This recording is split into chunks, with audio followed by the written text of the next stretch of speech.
The Hinterkaifeck massacre is one of the most gruesome unsolved mass murders in history. A German family is bludgeoned to death with an axe, one by one, by someone who had seemingly been hiding for days or even weeks in their attic. Was this a crime of passion, a brutal robbery, or something else? You're listening to Creep It Real, and today we bring you the story of Hinterkaifeck.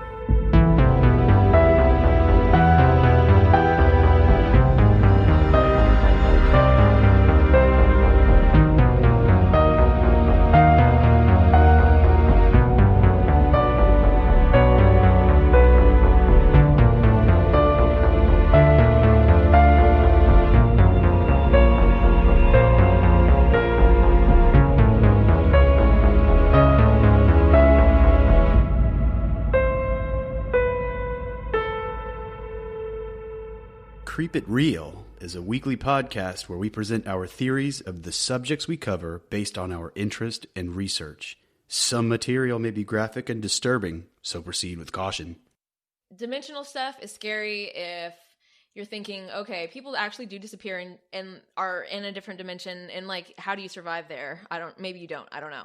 But that is way less scary to me than I just saw the doppelganger of my own self out in the backyard for a second. Yeah. You know, like stuff like whatever it would be, a ghosty, whatever. I'd much rather be an overlap of dimensions, and we just got a glimpse of some alternate reality. Yeah, some alternate dimension that's just, things are just a little different, but not scary. That's what I would hope. That's what I hope is, honestly, it's probably what I hope all things that people report are, just like terrifying things. Even it's like, it would have been less terrifying if you'd actually seen the full story. Yeah. But our brain is only giving us, 20% of it, or 20, whatever. Okay, here we are. We're finally recording our true crime episode, and I think to round out this month, before we do our listener episode, we're going to do a serial killer. Is this our first serial killer? It's not today. Oh, but okay. Next episode is our first serial killer, for sure. We're doing it.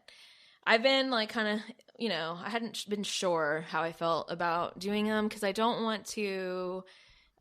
first of all, I don't want to cover something that people have just beaten to death. Yeah. But also, I also don't want to make it seem like I'm like, this guy's awesome. Because right. I don't think they're awesome. I think they're trash. But are they trash, or are they just extremely mentally unsound? Or where's the line? Right. Or I don't know. That's a whole episode in itself. Or maybe more than just an episode. That might be a lot of, that's like a doctoral thesis or something. Yeah. So today...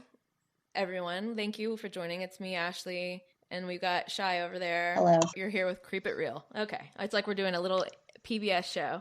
But today we're going to cover for our creepy month. Maybe every month's a creepy month over at Creep It Real, but we're covering Hinterkaifeck. It was a brutal murder of 6 people, 5 of them family members, ranging in ages from 72 to 2 years old, in Bavaria in 1922.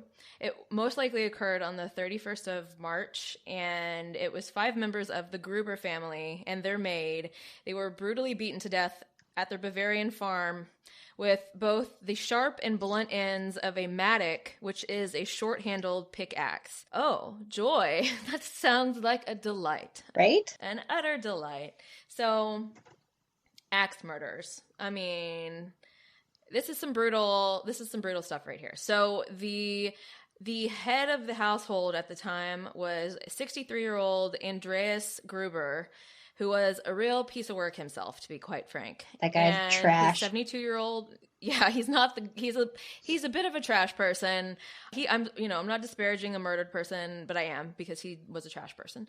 So his 72-year-old wife, Kazilia, was the other person that was murdered there. Is it Kazilia or Katsia? Because of the L's? I don't know how you would pronounce, right? Well, and maybe you're right, but it's Germany, so I don't know. I don't know. I mean, was she Spanish? Maybe Kazilia? I don't know. I'm going to call her Kazilia, okay. Everyone, okay? Just because that's going to come to me better that's how I read it the whole time. So their 35-year-old daughter, Victoria Gabriel, her 2 children, her young daughter, Kazilia, who was 7, and her young son, Joseph, who was 2.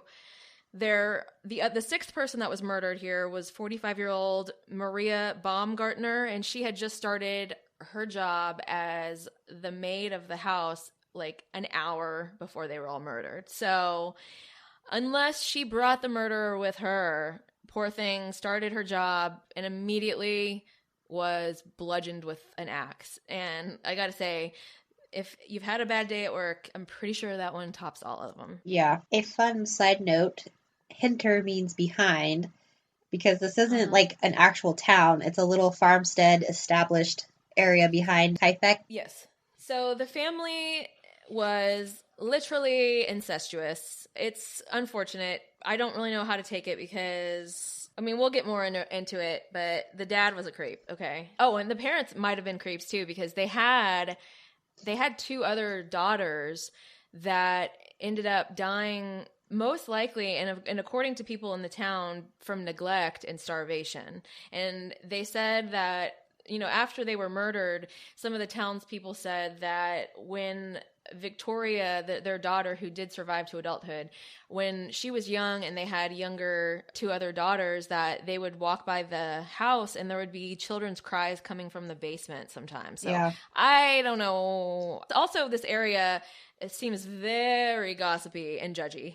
They were, all of the neighbors were always like, I don't like that person. They didn't like anybody. But at the time that the murders took place, it was pretty tumultuous in Germany, and Bavaria was the center of it all because World War I was going on. It was close to being over. But this story will pretty much take us from the First World War to the post-war economic disaster that left Bavaria and Germany, pretty much everybody in starvation.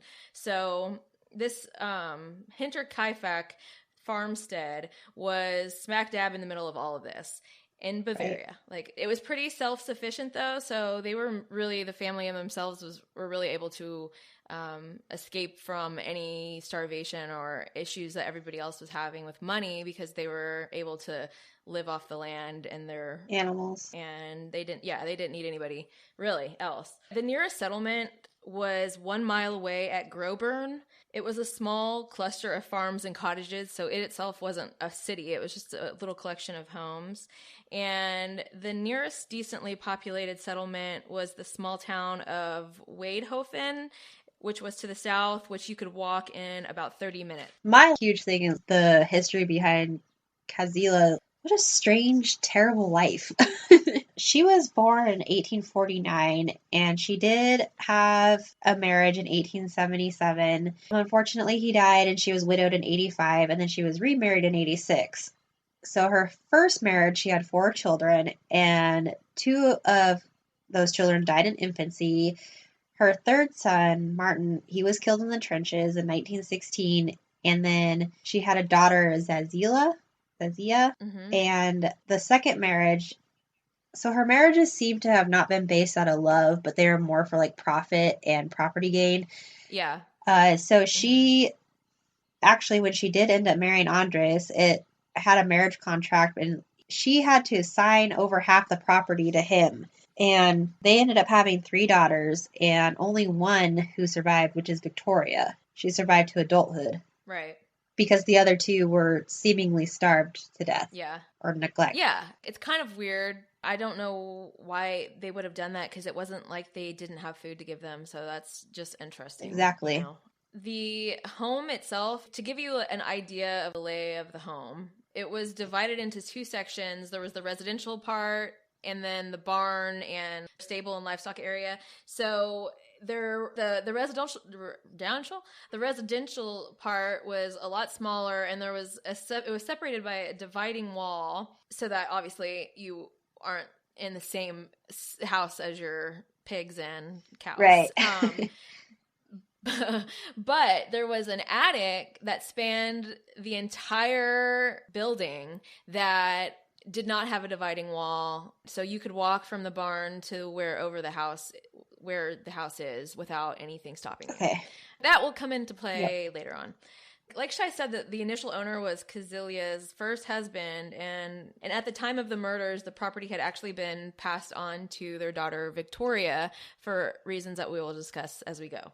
She herself, the Victoria, the only surviving daughter, she grew up, for all that we know, because there's maybe a picture or two of this family, but there's not hardly any photos of them that have survived. She grew up a blonde, beautiful woman. She had a good relationship with her peers. She was deeply religious, sung in the choir. She had a beautiful singing voice, supposedly, and everybody liked her. So despite the outward appearance, she was living in a hellish situation at home because, according to her and everybody else, her dad began to molest her at age 16 like crazy, and he was doing it everywhere. So people saw it. So this man, a local farmer named Lorenz Schlittenbauer, and I'm going to call him Schlitt because I don't want to go through that whole name the whole time that I read it, and he's going to be a prominent person. So I'm calling him Schlitt. I'm just doing it. Schlitt.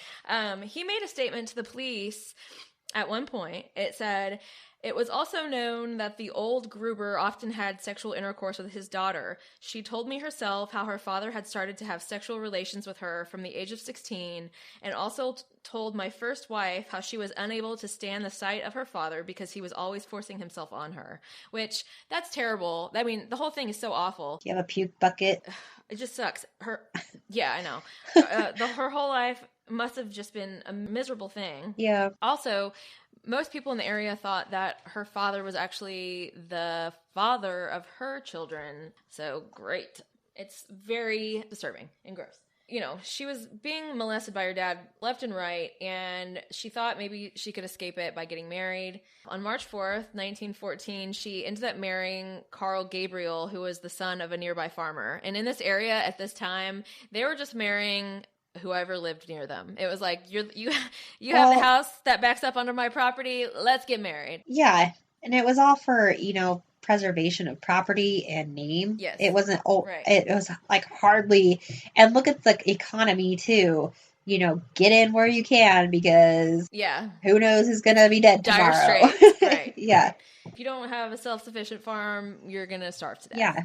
So obviously their marriage had issues from the start because the couple continued to live in the house with her father, and Carl Gabriel, the man she married, he complained to friends all the time about how Andreas was bullying and dominating him. And I mean, I can only imagine what a dick this guy was. Yeah. He tried to go home to his parents shortly after they got married, and they immediately ordered him to go back because if he didn't live there, he wasn't going to inherit the land, and that's what they needed him to do.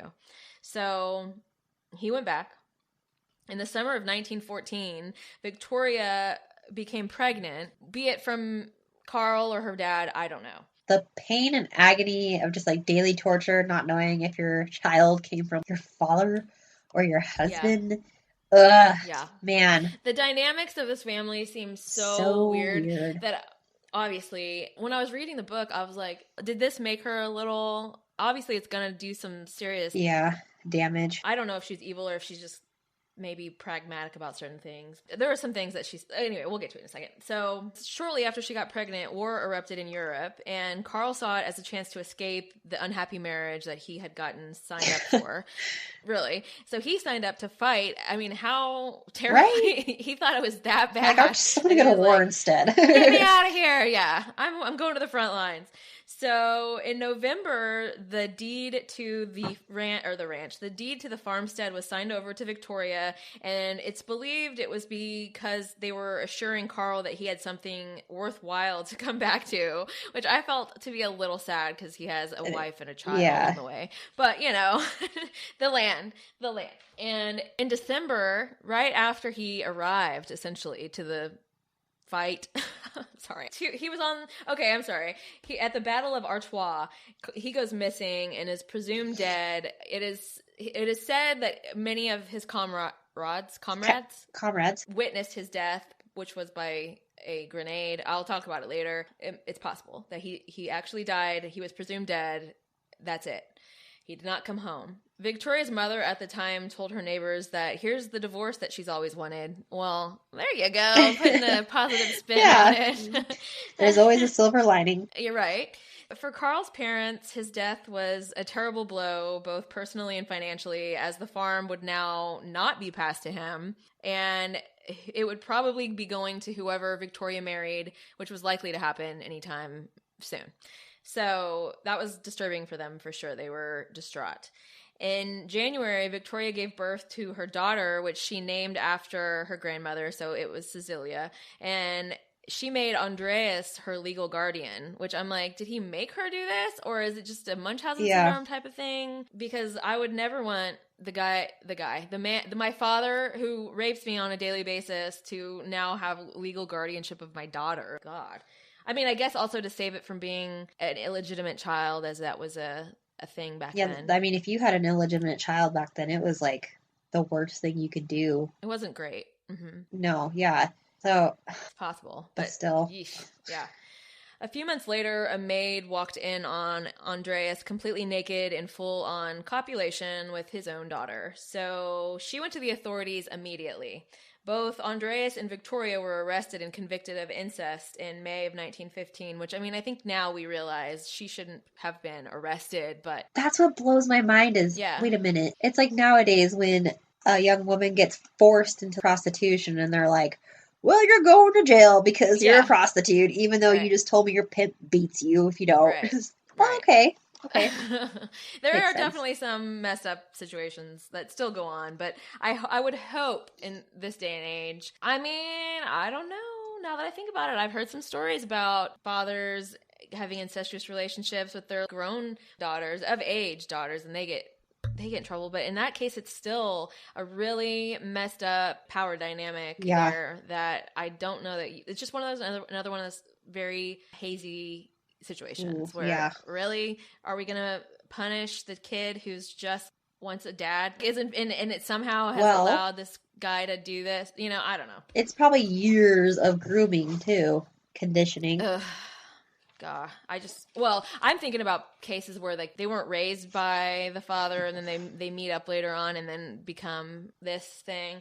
Because if you're raised by him, then I think in all cases, no matter what age it is, you've been groomed. It's not okay. He's the one that needs to be. Yeah. He was an adult, and he's your father, for fuck's sake. I'm sorry. So they both were put in jail. So he was put in jail for 2 years. She only for a month. Still, the scandal shook the community, and the family became pariahs for the rest of their lives slightly, except for Victoria, who seemed to kind of escape some of the... obviously, as people would have some decent humanity in them, they would be like, your dad was raping you. I can't really treat you like a pariah for that. You know, it's not like you have a lot of option whenever you're living with him. I'm sure he also was, slightly violent at times, too. There was like one instance where, she went and complained to her mother about it, and her mom was like, well, look what he does to me. What do you expect? So I didn't see that. We have to assume he was just an abusive dillweed through and through. Yeah. It was I know that the community said he was kind of a tense individual on a regular basis. Yeah. Though they all attended church, but Victoria was more into it. So Andreas was released from prison in 1916, and he moved back, obviously, to Hinterkaifeck. While he was away, Victoria had attempted to start a secret relationship with the mayor of the nearby town Groburn, which was none other than Lorange. Why do I want to say Lorange? Like it's just an orange with an L? Like a long orange? It's Lorenz with a Z, Schlittenbauer, and that's the last time I'm saying it, Schlitt. So according to Schlitt, he turned down marriage because he was already married. But 2 years later... he obviously kind of was harboring a little coal of fire in his heart. Okay, I don't know. But they were seen on like dates and stuff. Oh, they were sleeping together? Yeah. Like there wasn't, it's hard to describe, but it's like they were like, well, if we get caught, we get caught, but I'm mid to you. Yeah. They weren't. So. Okay. So, because 2 weeks after his wife died, he was like, let's get married. And they began their affair. Because they had 5 romantic encounters where I assume they were boning, and in the span of a few weeks, he proposed. Which, okay, listen to this, guys. So this is like the funniest part. Not funny. It's funny, but not funny. So he was a wealthy man. He had considerable influence in the community. That would mean that Victoria would move to Groban, and her daughter would then have a father and not her own father. And she would end up watching his kids that he already had from his previous marriage and would probably be living a bit more of a high society. I mean, I don't know if you can say high society. It's still another farm, but it's not going to be the same situation that she's coming from. It's going to be better. It's a move up. Right. But he had reservations and doubts that the incestuous relationship was done with between Victoria and her father. So he went to Andreas and he told him that he wanted to marry Victoria, which Andreas agreed to, but then Schlitt said that he had one condition, and it was that he stop sleeping with his daughter, and he must repent his sins of this incestuous relationship and help him lead his daughter along the right path. So Andreas's response here was, we'll see. And I know.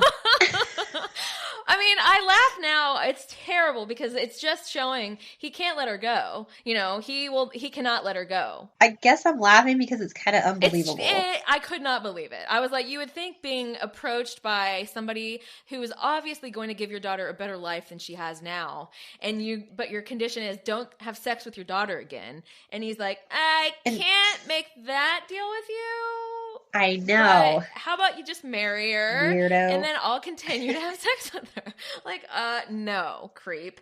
Okay, so Schlittenbauer told this to the police in 1931 whenever he was faced with charges of the murders of this family. But I mean, no matter what, I think we'll get into what Schlitt may have done. He may or may not have done this whole thing, but I still believe that situation 100%. But that does not seem like he was lying about this in any way. So while he was waiting for the response from Andreas, Victoria told Schlitt that she was pregnant, to which he was furious because he was just sure that it was her father's child and not his child, which I would be like, this asshole. But at the same time, it's a possibility. Yeah, maybe he was very I mean, I don't know. I doubt he was, but maybe he was very careful. Ugh. I'm talking about Schlitt, not the dad. Maybe he was careful and was somehow fairly positive that he didn't impregnate her. And we all know that her dad probably gave her first child. So, and I can see in typical circumstances, I would be like, this is a real jerk. But in this circumstance, I'm like, well, you might be right here. Yeah, and you have a legitimate case. Okay, so like I said, he was furious. And he confronted Andreas in his field one day. And he did this because the family, while she was pregnant, was demanding money from him for the quote-unquote upkeep of the unborn child. Yes, but he was not born yet, but yes. Yeah. Child support before the child is born. They already were demanding money, which makes me go, okay, it is definitely the dad's kid. Like, otherwise, would you not be a little more sympathetic to that guy's situation? Maybe she had some stuff she had to take care of while she was pregnant. I mean, that's definitely possible. Yeah. But, I don't know. That seems so strange. So I think Schlitt kind of feared for his reputation in this situation, and the argument got super heated real fast, and Andreas ended up chasing Schlitt away with a scythe. And that was the end of that conversation that day. So I'm like, is Andreas the killer of his whole family and killed himself in the same way somehow? I don't know, man. Okay, but we'll get into that more. But I'm just like, this crazy old fart is so obsessed with molesting his daughter, that he just can't even deal with this dude, to the point where he actually goes full on scream and chases him away with a scythe. Like, what is going on here? This situation here, after this little fight, Andreas forbade her from marrying Schlitt, which in that case I would be like, well then I'll see ya, screw you later. Right. No, not screw you later, because now we already know he takes that literally. But no, really, go take a long walk off a short cliff and don't come back to me ever again. I mean, why in the world? I mean, I guess she just is hooked into this. I don't know. I just feel like, why didn't she just leave? I mean, that's what I'm saying, is like, she's probably so conditioned by her father. And you know that cycle of abuse where the victim's so afraid to leave, because then what? Then he finds you and kills you. That's true. I don't want to make it out to be like the victim is the problem here. But still, I'm just like, dang, man, you could have maybe maybe gotten out of this. So in July of 1919, Victoria gave birth to her son, whom she named Joseph. The Grubers continued to insist that Joseph was Schlitt's son, and they wanted him to acknowledge the paternity of Joseph and to pay for, and they keep saying this, upkeep. I know. Which I know it's child support, but I just find it to be a funny way to put it. Upkeep. Schlitt said he would not do this without a marriage agreement, and there we are. He wouldn't agree for that. Old Andreas. So on September of 1919, Schlitt goes to the police and he files a formal complaint of incest, where where in his statement he explicitly named Andreas as Joseph's father. Mm-hmm. They arrested Andreas immediately. They held him for 2 weeks, but then Schlitt agreed to withdraw his statement and they let him go. The reasons why he withdrew his statement are unclear, but according to his own account, the Grubers agreed to pay him 2,000 marks to drop the complaint and to claim paternity of Joseph. He said, now this is Schlitt himself, he said that of this $2,000 that he had to pay 1,800 marks as a one-off payment to the family. Like, here's your 18, leave me alone. And that he agreed to surrender guardianship of Joseph to Andreas, which, I mean, I hope it's not your kid, because otherwise you're a real piece of work. Well, what was the point of, I don't know, just... yeah, what's the point of that? What is the point? Because then he said he gave the rest of the 200 back to them because he wanted nothing to do with it. So I don't know were you just doing this to, like, get it, just leave me alone type of thing? Right. Or what? I don't know. It's really weird. Well, like you said, he was worried about his reputation. I mean, he was the mayor. Yeah. Yeah, I mean, I guess, but, like, it sounded like nobody liked him either. But sure, he's the mayor. But I don't think they liked anybody. Yeah. So they did that whole ordeal, which whatever that was, that little charade. And apparently the relationship between the family and Schlitt became cordial, and he later married somebody else in la-di-da. So that's that for that part of the story with Schlitt until we bring him back in a little while. So the postman, he described Kazilia and Andreas as being pleasant and always ready to talk to him, but that they were really private. They never had any visitors except for people like him or people that were going to be working at the house or delivering something. So they never wanted anybody around, and it's likely because Andreas didn't want everybody snooping around in his incestuous home, I'm assuming. They also had a bunch of money and gold and bonds and he was just really like good strewn around at saving. Yeah, he saved everything. He was very frugal, but also he didn't try to conceal any of the stuff. It was seemingly everywhere. Right. You know, which would make you think, okay, you're somebody saw this stuff and wanted to come in and kill you, but that doesn't really fit with how things go whenever they were murdered, because there wasn't a lot of stuff missing. So, except for a very interesting thing, which we will hear soon. When the war ended, the millions of citizens, like I said, plunged into debt. People were starving. There was an atmosphere of suspicion. Everybody was kind of suspicious of each other. Veterans from the war organized into extrajudicial militias. That's kind of a mouthful, where they were going around assassinating local politicians who were seen as having profited from Germany's defeat, and, kind of just carrying out some justice on their own. Like, morale was really low. It wasn't a good time, right, in any way whatsoever. Not at all. They were lucky, like we talked about earlier, because they were self-sufficient. They had plenty to keep them from starvation. And on top of that, like we just said, Andreas saved a butt ton of money and, just various items that would have given him plenty of money of various forms, like money, gold, paper money, bonds, gold, all sorts of stuff. So as they went into the 1920s, the family was okay money-wise, but behind closed doors was a whole other story, obviously. Clearly. One of their former maids said that one day in spring of 1921, she went into the barn to get help from Andreas with something, and she came upon him and Victoria laying in the straw in the middle of sexual intercourse. She said that Victoria later told her that if she knew she would be coming into the barn, that she would not have surrendered to her father. So what she said to a lot of people was he would just pester her. I mean, I don't even know if you could say pester, but just he was constantly creeping on her in the worst possible way.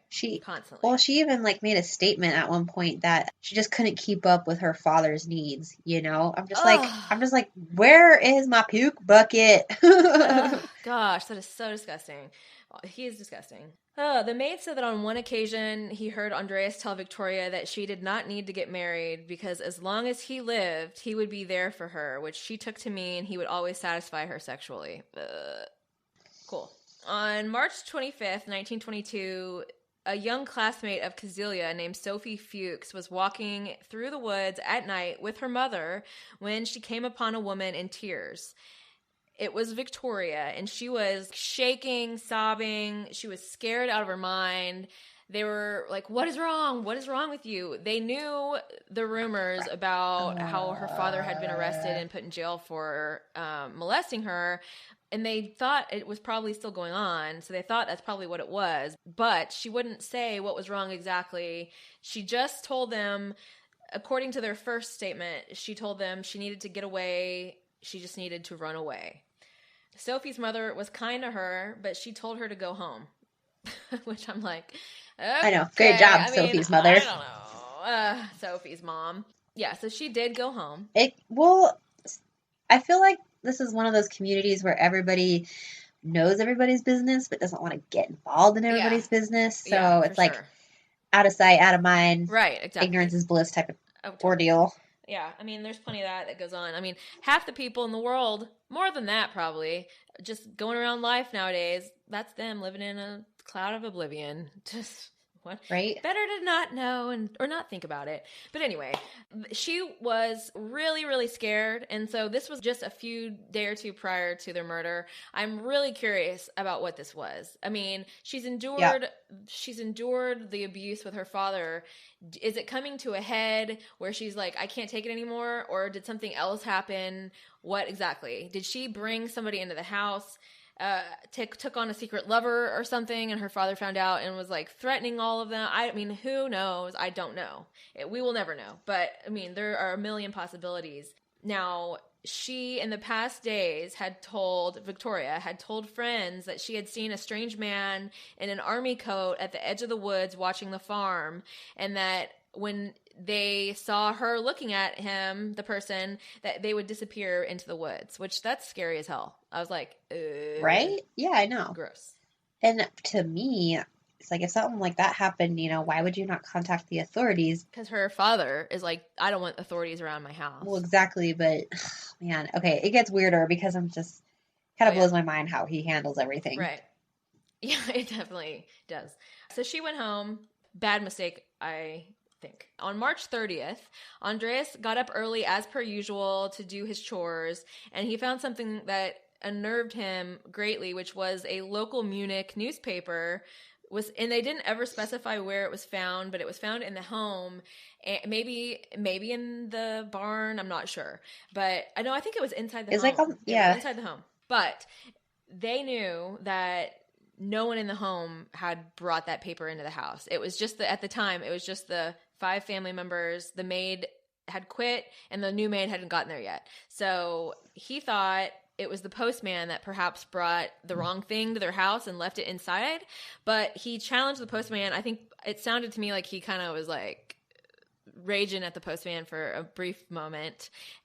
What are you laughing about? I just can't imagine being so upset over the wrong newspaper. I know, but I mean, something in your house that you didn't bring into it, that would definitely freak you out. So the postman swore that he had nothing to do with it. I did not bring that paper in your house. Andreas then became deeply concerned, but not that deep, not that deeply. So, or at least it seems. So a few days prior to that, the newspaper, a set of keys had gone missing from the house, and they could not find them anywhere. That was kind of odd at the time, but they didn't make too much of it until other things started happening, because nothing significant was missing from the house, and they were positive of that. So he began his working day after finding the newspaper, and he found that the lock on the barn was broken, but again, there was nothing missing, which I'm like, that makes it worse, dude. Like, they make it sound like he's like, nothing's taken, so it's fine. It's like, no, that makes it way worse. It would be better if the lock was broken and Your cow was taken. yeah. Because then it's like, oh, they got what they wanted and they're gone. Okay, Yeah, fine, bye. yeah, which there were definitely a lot of cases of theft going around because people were impoverished and were stealing stuff because they were trying to survive. But this was not the case. It's interesting because what the thieves would do is they would let loose livestock to animals to distract the homeowners. And while the homeowners were trying, because there was a cow out running around, right, in the barn. Yeah. So that would have been a perfect opportunity time to go into the house and take whatever in this. Steal stuff. Yeah. Mm-hmm. Yep. But it doesn't look like anyone stole anything from the Grubers. So around the back of the house that same morning, he found 2 sets of footprints that were leading from the woods right up to the house, but there were none leaving. So unless they walked backwards out of their house, he had to know that somebody came into his house and had not left. And they came from the woods. It was not his family. What the hell is going on here? But he doesn't seem that concerned. They had to have been. So shortly later, Andreas ran into Schlitt, it wasn't unusual because his land backed onto his land and he had been working in the field. And Andreas told him about the footprints, the missing keys, and the break-in. And Schlitt was concerned and said that Andreas didn't seem to be that concerned himself. He said he offered his revolver, but that Andreas refused it, and he also did not take Schlitt's advice to call the police, and Andreas was like, no, I'm going to handle it myself. I'm sorry. If there's an intruder in my home, I'm getting out. I'm calling the cops. Do something. Right. I mean, what in the world? He also told another neighbor, Casper Stegmaier, and told him the same exact thing. That man, Casper, offered to help Andreas search his property, but Andreas told him he wasn't afraid, which... cool. There's just someone in my home. I don't know. See, that's what makes me wonder what the heck was going on here. I know. Because why was he not afraid? If he didn't know who was in his house, seems like you would be afraid. And the family did report that they were hearing like footprints in the attic at this time. Right. So I'm thinking maybe he just didn't want people snooping around his house, nosing around his house. When he returned home, a cow had gotten loose in the barn and was running around. This was not unusual necessarily, as it does happen, but with everything else, he definitely began to be a little bit concerned. We'll never know if he told his family, if they discussed any of this that evening or anything like that, but that was the last night that they were alive. And it was as night fell, the family began to hear footsteps in the attic, like Shai just said. So all night long, somebody is roaming around, and they heard movement in the attic. Yeah. But aside from the stranger in the woods, they didn't see any person, and they didn't go up and look. So at first, they went through the whole night hearing this and being scared. And then at first light, Andreas went up into the attic because I guess he wanted to wait till it was light out. Which, I mean, I guess I understand. This wasn't a time where there was electricity. So It was dark and it was nighttime. But he went up in the attic and he found nobody. He saw that there were large quantities of hay that were strewn all over the floor, obviously to muffle the sound of footprints. And that was it. So later that day, he and Victoria went into town and they told a shopkeeper at the hardware store about the footsteps, the cow, but they didn't tell him about the straw. I don't really know why that's pertinent. I want to know who had the time to haul up straw into someone's attic without getting caught. Because, like, straw is super messy and it gets everywhere. Yeah, somebody did. Somebody did it. At another store, Victoria mentioned that there had been someone making noises in the house in the attic the previous night to the shopkeeper. But there's like, oh, that's weird. And then the two shortly finished up shopping and left town to make the hour-long walk back home. That was the last that they were seen alive when they left that town. It was around the same time that they left that town to head home that their new maid, Maria Baumgartner, arrived with her sister. She was unmarried and had spent most of her adult life working as a maid. She was registered with the state as being disabled due to mobility problems with her foot, and her siblings later informed police that she was slightly mentally limited. which Right. hopefully that's an appropriate way to say that. Well, that's how it was written, so. The sister stayed around an hour with her before making the journey back home, and she said that when she went to leave, her sister rushed to her with tears in her eyes upon her departure and was very upset that she was leaving. And she thought it might be because the house felt oppressive as fuck. The house was super oppressive. I mean, and there was somebody in there, Yeah. hiding that they didn't even know. Well, you know what's weird is the previous maid had quit because she kept hearing strange noises, right? Oh, I thought she And- quit just because of the molestation. Well, that too, because the previous maid actually went to the cops and made an official report as well, because Yeah. she walked in on the father Yeah. having sex with his daughter, right? Yeah. Uh-huh. But she ended up quitting because of the she couldn't take it anymore. It was just a culmination of things. Is that the word? Culmination. Anyway, culmination. And they were saying it must have been super bad because the time that it was really hard to find a job, especially a well-paying job that gave you housing, meals. They weren't poor people, so they were paying her pretty well. So they were like, either she's really stupid or it's so weird there that she's like, I need to get out. Ugh. Right. Creepy. Sounds like a nightmare of a work. And plus, your employer's like a total asshole who molests his daughter. So there's that. Right. On top of it all. So the first sign that something was wrong with the family was when the young Kazilia was absent from school, which was unusual, but, there's a first time for everything. So they didn't make too much of a fuss about it at school. On the same day at noon, 2 vendors for coffee delivery came to Hinterkaifeck, and they said that they knocked repeatedly on the windows, on the doors. They shouted for people, but they heard nothing. They looked through the windows in the kitchen and the stables, but saw nobody at all, only dogs and cattle. All the doors were locked except for the gate at the front, but nothing was suspicious at all. They said it was a very remote area and it was a long way from the next residence, so, that's what they said about the house itself. On that very same day, when they were walking towards Hinterkaifeck, they encountered 3 people on the road. There was 2 women with gypsy-like appearances, according to them, and a man that was not of the same appearance. And who knows if those people were related to anything at all. They may have just been walking, Yeah. They also visited the good old Schlittenbauer residence and informed Lawrence's wife of the fact that they went to Hinterkaifeck and there was nobody there, but she didn't think to tell him for quite a while. In the evening, a carpenter named Michael Plockel, oh man, I don't know how you say that name, was passing by Hinterkaifeck, and he noticed that there was smoke coming from the chimney and the place was quiet, which indicated to him that the animals had been fed, because if not, the pigs would have been Cows and pigs and dogs would have all been going crazy. He said the smoke smelled of burning rags and that there was an acrid odor also. So, maybe some bloody rags? I'm not really sure. Here, I will look up what acrid means. Oh, I know what acrid is, like kind of sour. Oh, okay. Like a sour smell in the ew. air. But Ew. it's weird because I was like, he was burning bodies in there, but nobody's bodies were burned, so I don't know. Yeah. As this carpenter looked at the house, he saw that there was a figure moving in the courtyard who, the minute he saw him looking at him, shined a flashlight in his eyes, momentarily blinding him, and it scared him so much that he hurried home as quickly as he possibly could.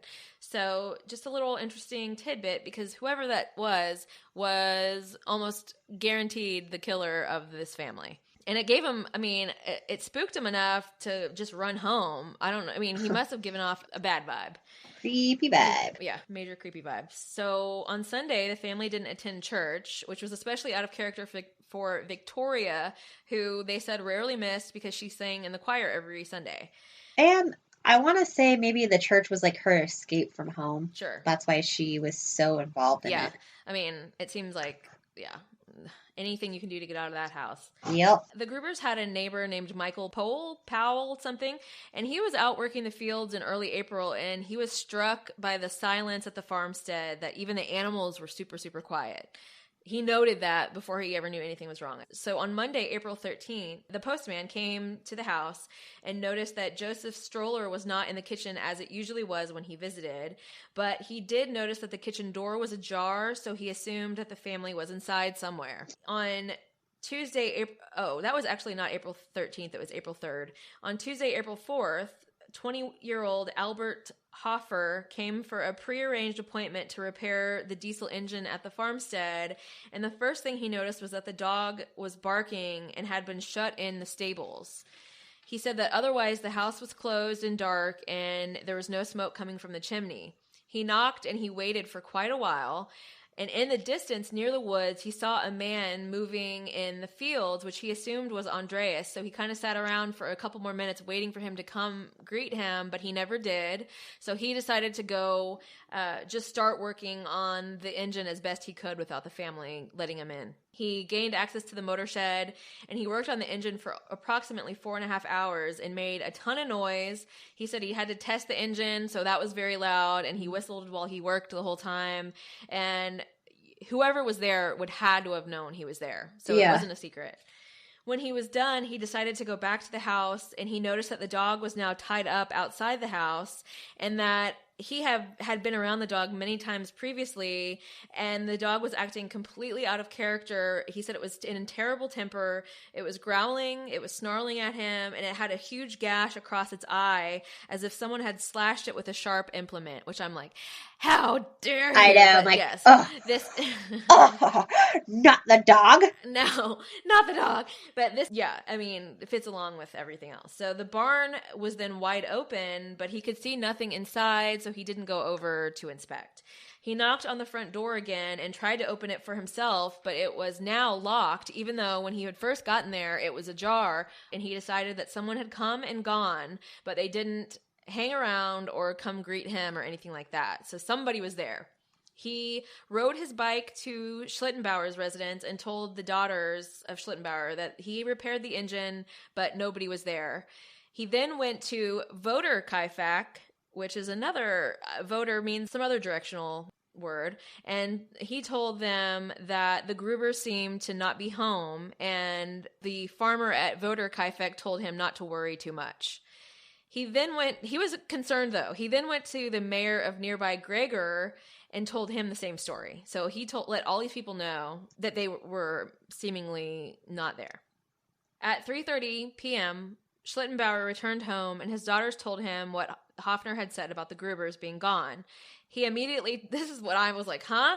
He immediately told his 16-year-old son and 9-year-old stepson to go to Hinterkaifeck and see if they could rouse anyone, which I'm like, dude, you heard him tell you that there was strange footsteps, and footprints, yada yada. So send your children. Yeah, it definitely seems weird. A 9-year-old? Anyway, they found that the house was locked up, it was dark, and they returned home, told that to their father. Now he was worried, and and he found his neighbors Michael Pohl and Joseph Siegel. He told them that he was worried that Andreas had hanged himself for some reason, and they all decided to go to the property along with his sons. And upon arriving to the barn door, they noticed that it was open, which was unusual, and that there was a loose cow running around inside the barn, which obviously is not normal, especially considering nobody's around. So they went in with flashlights. So there's this is back in 1920s. They didn't have lights at this house, let alone at the barn. And so they're coming upon the scene that we're about to describe and it's pretty brutal, with flashlights, which I can assume would only make it more creepy. So then they illuminated the floor with the flashlights and realized there was blood and dead bodies laying everywhere. The two other farmers that were not Schlittenbauer, Pohl and Siegel, they rushed out in horror, and only Lorenz Schlittenbauer remained. He seemed not quite as fazed by the whole scene as everybody else. Yeah, they were saying it was strange how unreactive he was to such a gruesome scene. Mm-hmm. But then you got to think, well, everybody would react differently. Right. You can't dictate how somebody's going to react to such a thing. And there's got to be people in the world that aren't reactive. Yeah, horrified by that stuff immediately and run out, can keep a calm demeanor. So the straw everywhere was stained with blood, and there were 4 bodies sprawled on the floor. Their top halves were covered partially with straw and part of an old barn door, which was kind of interesting to me, because why would someone have done that to them, period? Why would they have tried to cover them up? I just don't know. Because you were planning on sticking around and didn't necessarily want to stare at a dead, bludgeoned body. I guess, but like it seems to me like if you're gonna do that, unless you knew them and it would affect you emotionally or something, Yeah. why would you even care? I don't know. It kind of makes me think somebody that knew them fairly well may have done this. That just made me think it. Yeah. Maybe I'm wrong. I absolutely think that, and I'll go into that why, yeah. but Right, because we do know that when people do murder loved ones, they do typically cover them up or something, whereas if it's somebody that's completely impartial to the victim, they don't typically do that unless they have some sort of ritual or something that they do. And so anyway, it could have just been like a means to an end until he found the right he or she, whatever, found the right opportunity time to remove the bodies from the homestead. Yeah. Or bury them, which may have been the case as well. So as we'll see in a little bit. So we'll see. I mean, who we don't really know the full truth of the situation, but we have some idea about what may have gone on. So he turned one body over. It was Andreas, which already I'm like, dude, I mean, we still, I know it's in the 20s, but you still know you're not supposed to be shuffling bodies around and stuff. So Andreas's face was caked in blood, and he had a deep gash in his head. He was obviously dead. Then the next body was little Kazelia, the 9-year-old girl, and she had her head cleaved open, essentially, and tufts of her hair were in her hands. See, this guy's name, I swear, like, way to go, dude, having this name. I'm gonna call him, like I said, Schlitt, dragged her body to the wall and sat her up. He's saying he did this so that he could get a better look at them, but I'm just like, oh, come on, dude. I mean, and also he could have other motives for moving bodies around. But gross. Okay, so I don't mean to say gross necessarily, but it is gross. I mean, this little girl's head got whacked in half. Yeah. Not to be totally insensitive here, but I mean, well, so we have to. What's crappy about that is they tried to put her back and reenact the scene. You know, the original. They never really could know. No. Yeah. Well, it was dark. Right. And. Right. Well, and he moved her all around. Yeah. So they're just having to guess at where she might have been based off of what he is telling them, you know? Right. So Siegel got the courage to go back into the barn, and he was urging Schlitt not to move the bodies anymore and leave him for the police. Like, he was trying to make him stop pulling everybody all over the place and completely destroying the crime scene. And Schlitt was like, give me a break. Leave me alone. He went into the house and at the back door, and he said that he found, this is Lauren Schlitt, he found the keys that had been missing for the past few days. Weird.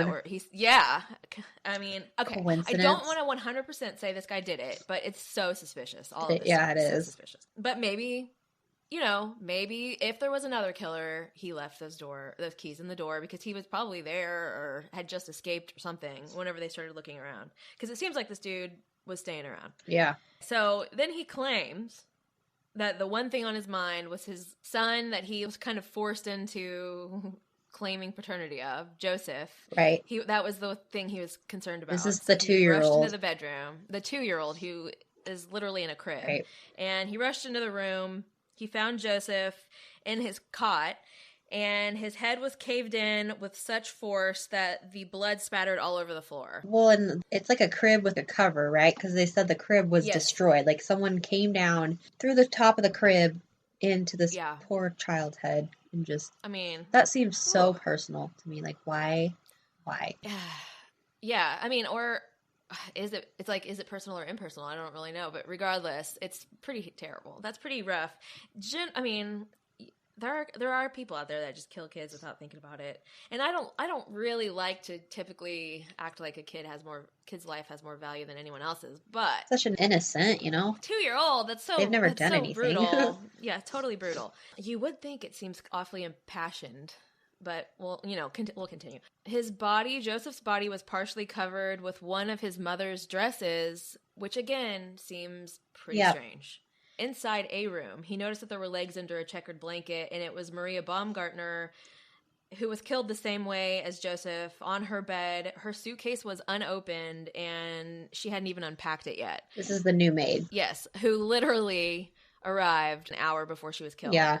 I think she was just a potential witness, and so she had to go. And I mean, talk about just the most unlucky situation of all time. Yeah. So then Schlitt tells everybody else to go get the authorities and that he would stay and start taking care of stuff. And what he told them was that he was going to go feed the pigs and immediately headed down to the basement where you would find the feed for the pigs, which everyone thought to be a little strange, that he seemed to know exactly where to go and so on top of this feeding the pigs. What a strange time to, you're feeding your livestock is still super important when you've got 6 bodies Yeah. strewn around, bludgeoned. Well, see, it makes me wonder what his immediate thought had to have been, I want these pigs to be in good health because I'm going to take them or something. The cows had been milked too. Yeah. Someone had been taking care of the cattle because Yeah. if cows don't get milked, they freak out because Right. it hurts. Right. I think that happens to ladies too. Not that I know. milk yourself if you've got to. I don't know. You got to get that milk out there, I think. Right? Okay, but so You mean humans aren't born from eggs? We're not dropped off by storks? Well, we are kind of born from eggs, halfway. Halfway. We're half lizards. The union of lizard and egg. What is that? Okay, so immediately the only police that arrived on the scene were from the nearby jurisdiction, and the Munich officers that were going to be there with actual crime scene photographers with 2 dog handlers, they didn't get there until well after midnight, because there was a bunch of stuff that happened, I guess, on their way. They got lost. Yeah. And, it was a distance away. So by that point, a sizable crowd gathered outside of the house because news was spreading about these murders like wildfire around this little community in the nearby towns. As more and more people arrived, Schlitt began to take them on guided tours through the murder scene and house. This guy, why? I mean, you have to think that he's trying to muddy up the scene, unless he is just such a busybody that he felt like it was his responsibility to, I guess, keep people organized in the way that they were destroying the crime scene because he felt like they would do it anyway, maybe. I just don't know. It feels so strange to me that you would do that. I just cannot even. Before the cops got there, the Munich police. Well, you gotta think, was he purposely trying to muddy up the crime scene? Yeah, well, I mean, you would think so. Unless, that's what I'm saying, is that that's my immediate reaction, and that's probably 98% what it was. Yeah. But there's like this little 2% that I'm just like, was he just a total douchebag busybody that was like, come on, everybody out? Like, he wanted to get attention from it? I just don't know. But he might have probably just been trying to ruin everything. Yeah. It's kind of, I mean, how many cases have we... This isn't just a citizen, though, but, some little mayor. Anyway, one local named Johan Frundle. It's Johan Frundle, I think. Frundle. He mentioned that he might be destroying vital evidence by having people traipse through the crime scene like this. And Lawrence said nothing could be done to help figure out who killed these people. So what does it matter? Yeah. That's essentially what he was saying. It doesn't. And that is very suspicious as well. Basically, he's suspicious. He just looks guilty as heck, but we can't speculate that yet. Yeah, I mean, there are things that make him look guilty as heck, and then there's things that I'm like, well... So anyway, his calm, casual demeanor in the face of the brutal murders of his neighbors and his very own supposed son quickly made him the prime suspect in both the official and unofficial circles, obviously. I mean, he's acting like a fool on top of the fact that he's had a history with his family, and that was his son, supposedly. And like a tumultuous history, too. Right. There's a lot of bad blood and money involved. I wonder... I didn't look up, when did they start, when were we able to start DNA, and clearly not here, but how would you have ever been able to determine the paternity, I wonder? Just, you'd have to go by looks, but even then, that doesn't really always if help. there was ever a need for a Maury episode, it is now. It's just right here. Yeah. It wasn't until 5:30 a.m. when Munich police, I guess maybe arrived on the scene to begin to actually start working. It was the small town cops, I think, got there at like midnight, because I was like, that is so late. Okay. And then the Munich police arrived at 5:30 because they had gotten lost on the way. Right. So Munich got there at 5:30. I was wrong just a minute ago. And the photographer's dogs, everything. He greeted them, Schlittenbauer greeted them, seeming to never have gone home at all. He just was there all night long. And maybe he felt a responsibility, or maybe he's a murderer. He said at the time of the murders, he was at his own homestead working on his own fields and tending to his own chores. Yeah. He had a ally, I guess. But who really knows? So the lead detective, Reingruber, he said that obviously the whole family and the maid showed clear signs of having been killed by blows to the head, which clearly. He searched the interior of the barn and immediately discovered that there was a pickaxe laying in a feeding trough. And the detective speculated that the pickaxe may have been licked clean by the cattle, and that they had been, like Shai just said, milked within the last 24 hours. And he was thinking that perhaps the loose cow was a ploy for the person that killed them. He lured everybody out of the house by using that loose cow. To get away? Well, no, he was saying in order to kill them. He thought they let the cow loose, and then one person came outside to let the cow back in, and whenever they entered the barn, they were attacked, and then someone else came to check on them, and then that happened to them, and so it just kept happening to every single person in the family because they were like, where are they? And it's like, well, you had a strange footsteps in the attic last night, and you've been missing keys, and there was a newspaper. I mean, maybe don't send one person out at a time to go check on this cow and then the people that aren't returning, but don't want to be total victim blamers here. Because I was wondering, how do you kill off an entire family unless you do get them separated? Well, that's what they deduced. Aside from a helpless maid and a baby. Yeah. But they deduced, you know what I mean? Because the way that you open the door in the barn, it's wide enough for one person to go through at a time. So they're thinking one person went out to get the cow. Yeah. As they were leading the cow back in, they were attacked. And then someone in the house is like, man, they've been taking quite a while. So they just lured them in one by one. But and then maybe the last person brought the child, the little girl, with them or something. Anyway, the detective says why the murderer or murderers murdered the 2-year-old baby. No one can explain when the child presented no danger, and I don't even know if they could have ever spoken a word about who it was. Maybe if it was its own supposed father, they could. I don't know. 2 dogs began a sweep of the property in the surrounding area, but their search was not that great because it sleeted the night before. There was already snow on the ground, and so it wasn't ideal conditions for the dogs. Yeah. But in the courtyard, it said that it looked like somebody started to dig a hole, which is what I'm thinking. So, and then they stopped because the ground was frozen, and they covered the hole with straw. So maybe they were going to bury them, or they thought about burying them, and then they were like, this is too much work. They weren't going to be able to get through the frozen ground. Yeah. But that makes me think about that night whenever that one carpenter guy saw somebody in the that's right. courtyard and shined the flashlight on him. So the house was not ransacked at all. There, like we talked about, there was money, there was gold, there were other types of valuables, Bombs. and it was laying out pretty much in the open. None of it was touched. But the only thing that was taken was inside Victoria's room, or in the room she shared with her children. The blankets had been thrown back on the bed, and there were papers that were rifled through, and her purse contents were emptied, but her purse was laying on the bed empty. So once again, I'm like, how is that not the Schlittenbauer? Well, yeah, because I'm assuming he was looking for the deed to the property. Correct? Oh, okay. The rights and the deed to the property. I was like, what would he be looking for? And didn't she donate like a ton of money right before this to the church?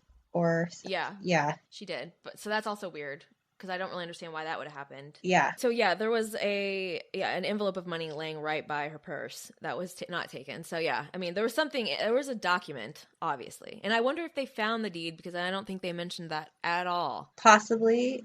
Or they found it and realized it wasn't in her name. I don't know. Maybe I don't know, because she pulled out a ton of money for some reason. Well, it doesn't really matter, I don't think, because he didn't end up buying it anyway. But anyway, See, that's the other weird part. So in the cellar, the police found that meat had been ripped off of a carcass. So someone had been feeding themselves while the bodies were laying in the barn undiscovered and in the house.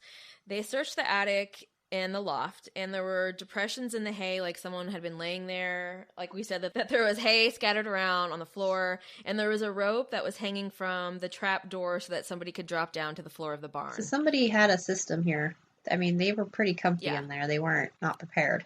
They were sleeping up in the barn, seemingly. I mean, because they could have had a cozy house bed, but this might have been before they, I don't really know how long they stayed. It was only a couple days probably. But anyway, all the doors were locked from the inside, so the killer shut up the house before going up into the attic and exiting from there.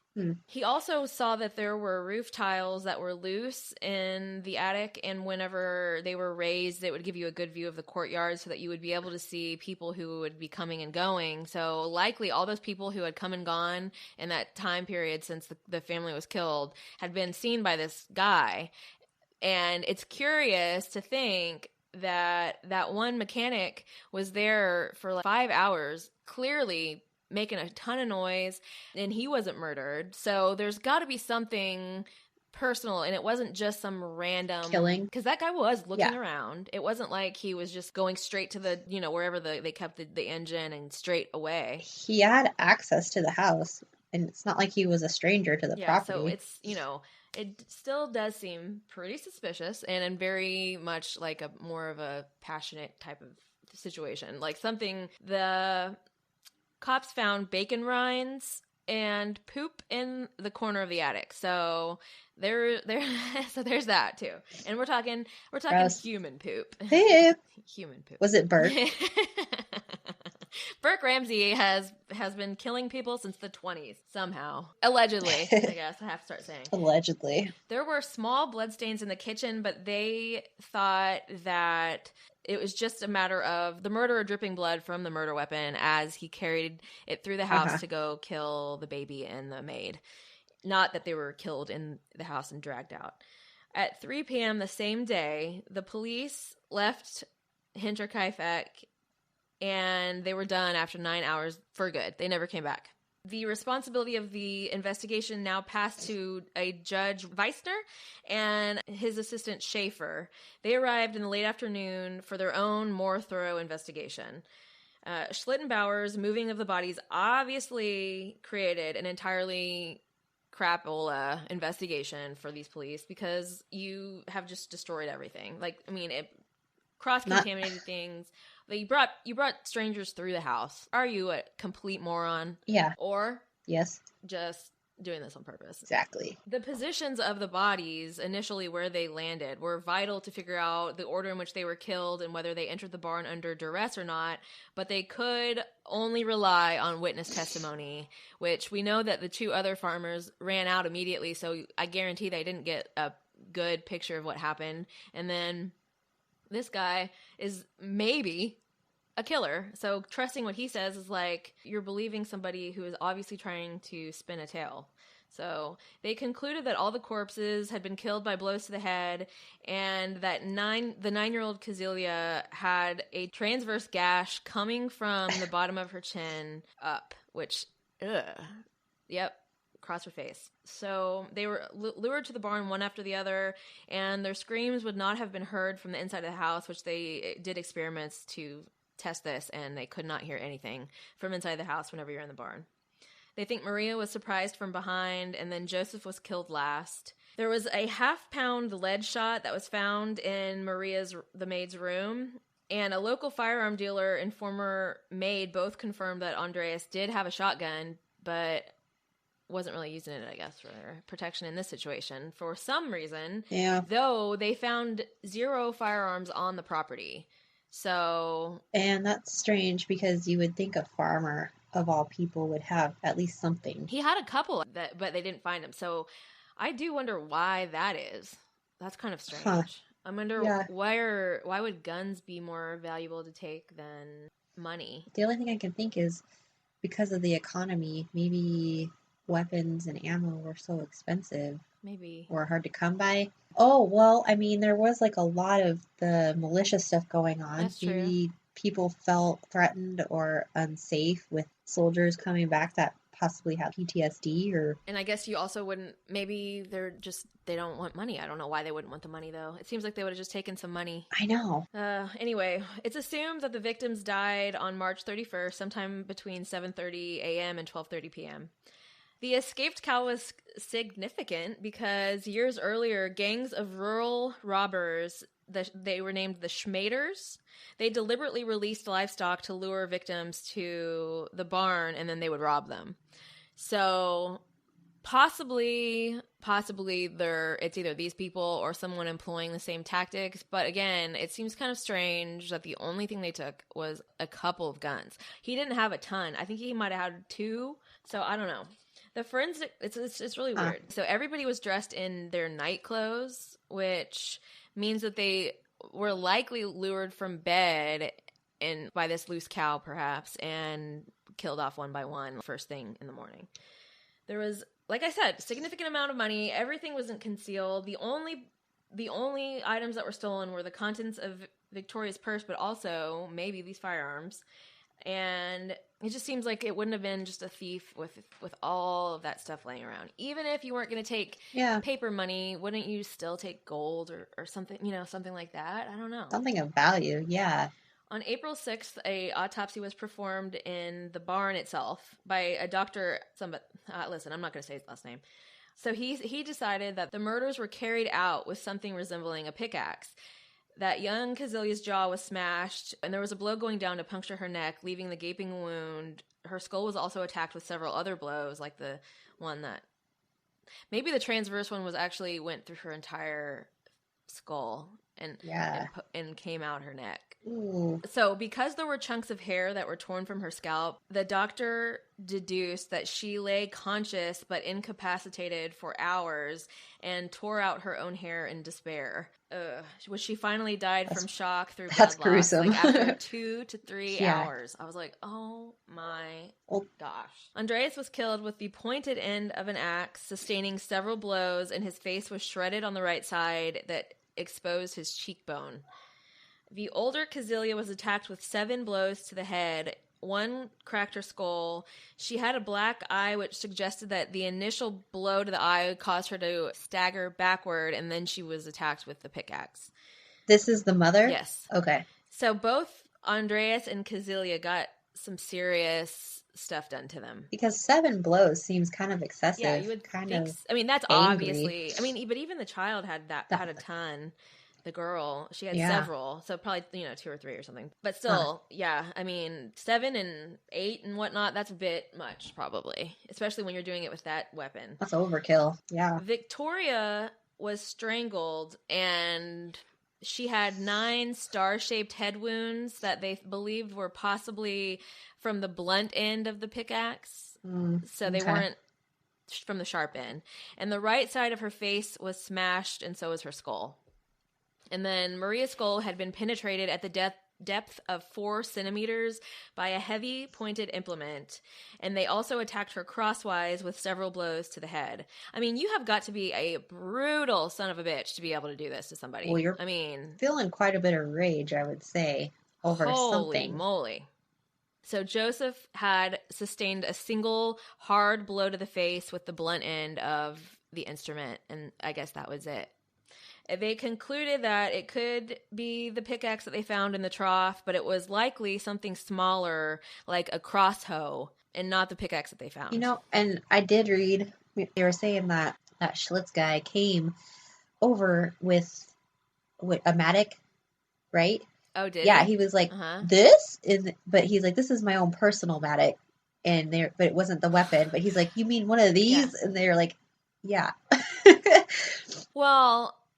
Okay. But it didn't have any blood on it. A year later, they demolished the house and they found the weapon under a little trapdoor floorboard. So it almost makes me wonder if he's like, here's mine. That couldn't have been me. Yeah. Because that's the one buried under the house because I have got my own here. Maybe he's just a real idiot. But someone would have had to known where that trapdoor was. Well, yeah. And where to put it. Well, we'll get to that. But whoever did this knows this house fairly well. On April 8th, there was a reward for 100,000 marks, which a mark is something in Germany. I don't know if they have euros now, or what? Bratwurst. They do all their trading with bratwurst. Bratwurst and beer. Yep. On the same day, footprints were found in a field near the woods. They made plaster casts out of them, but never were able to find them because obviously that person could just toss their boots away and all's well. Yeah. I mean, this is like, the 1920s. I doubt there's a million different types of shoe, too. Well, that's true. It's probably really limited. Yeah. Everybody's probably going to have this shoe. It's probably, yeah. It's not, and we're not talking like it's fashion central over here or anything. Yeah. So after the autopsy, the people of the area came to view the bodies again without interference, and they were just looking all over them. Before they were buried, their heads were removed and sent to Munich to be examined by a psychic to see if she could solve the murders through paranormal means. Spiritualism was all the rage in the 1920s, and this ended up to be completely unhelpful. It was when I read the account of what this psychic had been saying, I was like, what the hell am I listening to right now? Or reading. It was all over the place, man. It was nothing helpful whatsoever. It was funny. Still, the fact they took their heads off is so weird. That's weird. Yeah. I know. Why wouldn't you leave it for like a medical examiner? Or take the psychic to the place where the murder took place. Wouldn't that make more sense anyway? You would have the vibes of the area. So it's totally weird. Plus, the heads were sent to Nuremberg, which means that they were completely lost during the Allied bombardment of that city in 1944. So they just were buried without heads, and that's it. Okay. I mean, whatever. I personally do not understand burying people in the first place, but I know everybody's got their own beliefs, and I'm not trying to down anybody, but I'm just like, take up less space, man. So it's just like, but to bury them without heads just seems like a freaking bizarre choice. What? Well, it's kind of weird because it's like, I get what you're saying. Like in New Orleans, I think I read that they bury people above ground because when they flood, they're just gonna. Well, yeah, I know that when Katrina hit, there were caskets floating and bodies getting loose and stuff. So that's definitely happens. It definitely happens when there's flooding. What are you gonna do? You can't do anything about it. So right. But yeah, that's why I'm like, I don't need to take up space, man. Do not need it. So questions that we have about this situation. I'm sure we all have a million. My first question is, why in the heck was Andreas so calm about this intruder? I know. Well, that's just the thing.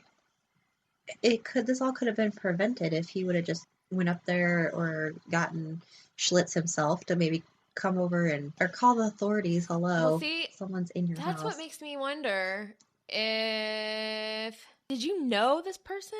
What is it that made you think, oh, I've got this? If it was an unknown intruder, I feel like you would not be able to be so confident, like, yeah, I got this, because it could be 4 people. Well, especially considering that it's not like he had nothing to lose. I mean, the man had money and gold and valuables in the house. Would you not be worried about losing your investments? Well, that even beyond that, your life, I guess maybe if you're not worried about your own life, what about your daughter's life? Let's be real here. I don't think he cared about his daughter's life for his either? family. No. He was so obsessed with her in a weird way, but yeah, I mean, maybe you're right. In a purely sexual way. Yeah, I guess you're right. So maybe they were in cahoots together, and then towards the end, maybe if it is Schlitz, he was like, you know what? I'm going all out. They're all dying. Yeah, I mean, I guess my point in asking why was he so calm is almost because I feel suspicious of him. Right. For sure. I feel, okay, so then to further that, why was Victoria crying at the crossroads in such a damn panic trying to run away from home? Was it just because she had just finally, the abuse was just it, like she couldn't take it anymore, or had something escalated, or was something going on that she was panicked about this? Yeah. I feel like after all of those years of being molested, I don't think being molested would send her to such an absolute state of panic. Maybe I'm wrong, but I feel like there's got to be something else that was kind of injected into the situation. Yeah. I don't know. So, but regardless, as far as suspects are concerned, obviously the top suspect, unless you're just like out of your mind, I would say, is Lawrence Schlittenbauer, who at the time of the murders was admittedly wealthy. He didn't have any debt, but he's kind of a weirdo. Yeah. And they said his farmhouse was super bare but untidy and filled with junk. That on March 30th, he had been heard arguing in a barn loudly by neighbors, in his own barn. And they don't know who it was with, but they said it was a loud, furious, heated argument that they observed, but they couldn't get any closer because his dogs were trying to kill him. Like we said, he acted super calm and collected when he discovered, supposedly, these bodies. And the neighbor Siegel found it really odd that he knew the location of everything and how to get to the basement and all these little details that admittedly he shouldn't know, because supposedly he was never there. Like, this neighbor said he never saw Schlitt come to the house when they were alive. Maids said that they very rarely saw him. They only knew him because of when they would go to town. So, officially speaking, this guy was supposedly never around the house. And he knew all sorts of stuff. Like, he wasn't fumbling around trying to find places and things and how to, he seemed like he was super familiar with the barn, especially. Well, and not only would he have to know the property and the house, but he'd have to know people's routines, when they were going to go to bed, who would have gotten up to go check animals, if, so this he knows the family pretty well, if you ask me. Right. You would think so. Killer, yeah, for sure. Also about Schlitt is he was like busting through the house and all that, totally unafraid of running into anybody that may have just committed these terrible acts. They were clearly surprised to be and killed in a way, in a matter kind of ambushed. Yeah. And you could be ambushed inside the house as well whenever you told everybody else to go off and find the authorities, and you're roaming around the whole house. Like, somebody could be hiding behind a doorway and slash your face off. So yeah, there was no evidence of someone leaving. Yeah. The property after the fact. There was no footsteps away. Well, there was no footsteps leading to the wood from the field. Still. Well, still, you got to take precautions, and he didn't. Oh, and then the other thing about this is that after the initial police interview with Schlitt, he asked if his money that he had given for the quote-unquote upkeep of Joseph, if it could be refunded. Oh, yeah. And they were like, no, that's not possible. Such a jerk move. What the heck is that? Oh, you were really distraught by your son being murdered in the most horrifically brutal way. It was noted by every single person that visited the day of the murder that he was in a state of total calmness, even with the gory death of his son having happened just hours before. But admittedly, he was not very well liked by the community. They thought he was a busybody. So and that's what I'm saying. He sounds like it too. Yeah, that's what I'm saying. It is very minutely possible that this guy is just a busybody, and he's so obnoxious and felt like it was his duty as mayor of Groban to take everybody around and show them. And the farmer Siegel openly accused Schlitt of murder, to which Schlitt, I mean, this man, I'm like, his freaking name is just ridiculous. Terrible. But Schlitt sued Siegel for libel, and the police picked up on this potential motive for the murders regarding the fact that he had argued with Andreas, and I think we talked about this already, that he chased him out of his field with a scythe. Right. But Schlitt claims that all the issues they ever had ended when he claimed paternity of Joseph and paid him the upkeep money. Yeah. Which I am like, you really, I don't know. I mean, maybe you're just a really forgive and forget kind of guy, but you would think that a lot of people would still kind of carry some animosity towards this family. You might think. Especially considering it seems kind of like they almost blackmailed you into claiming paternity of the kid in the first place. Well, yeah. You know? There was something. I think they just really wanted money for some, well, not for some reason, for obvious reasons. More money the better off you are, clearly. Yeah, and I guess she just didn't want that kid to not have a father that wasn't her. Oh my god, Seriously. calm down, Ashley. I took 3 sips of coffee and I'm already like, but I guess I kind of just had an idea that I lost it already.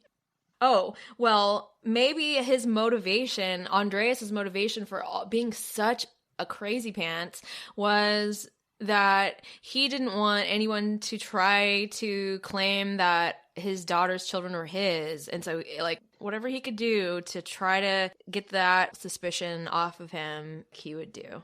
Who knows? Following this is when Schlitt then made the statement to the police that years prior, when Andreas and Cecilia had the other 2 children that were still alive, that he and his father would be walking through past their farm and would hear the children crying in the basement. That they were not good people and yada yada. So he's clearly, after the fact, trying to make them out to be bad guys, and he's, a perfect angel that all he was doing was... Like he's the hero in all this. Right. He sure seemed to think he was. There was a statement from a local man who said that the carpenter who had seen the man in the courtyard and that shined the flashlight in his face, that he was able to immediately identify Schlitt as being the person who was in that courtyard and shone the flashlight in his face. That's pretty damning, I would say, but also, again, just kind of word of mouth. Right. Everybody seems to be a real gossip hound around here, so who knows? Well, it's a small community. That's probably the most fun that they have, is just making up rumors about each other. That said, the original statement of the carpenter was also lost in Nuremberg when it was bombed in 1944, so we'll never know if he did say that officially or not. In 1941, Schlittenbauer died and apparently did not confess on his deathbed to his priest that he had committed the murders, which some felt that he would have done, or they were expecting him to do when it happened. But also, maybe not. Maybe you're just going to take that to the grave. Yeah. Like we said, it's pretty brutal, pretty terrible. Well, as we mentioned before, he was kind of into his reputation. Even after death, he doesn't want probably people talking about how he was the one that slayed, whatever. Saloon? Slayed a family for greedy reasons. Yeah, in such a terribly brutal way. So who knows if he was the actual murderer. There's a lot of evidence that kind of suggests that's probably the case, but, there are some other suspicious people that were in the mix. Well, slightly suspicious. I mean, as suspicious as you can be if you've been pronounced dead. But Charles Gabriel, Victoria's husband, who was supposedly MIA, or also seen to be dead.